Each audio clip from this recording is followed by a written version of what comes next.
Hello guys, welcome back to our channel.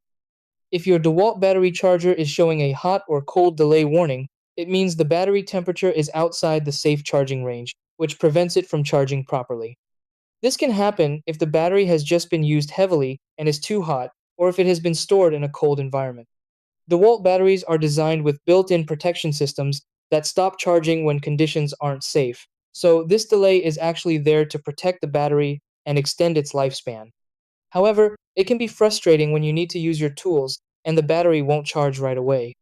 So, in this video, I'll guide you through the exact steps to fix the hot-cold delay issue and get your battery charging again.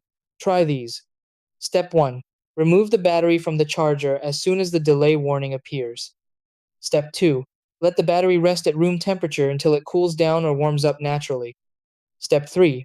Place the battery in a well-ventilated area away from direct heat or cold sources. Step 4. Clean the battery contacts and charger terminals to ensure proper connection. Step 5. Reinsert the battery into the charger once it reaches normal temperature. Step 6. Check the charging indicator to confirm the battery starts charging normally.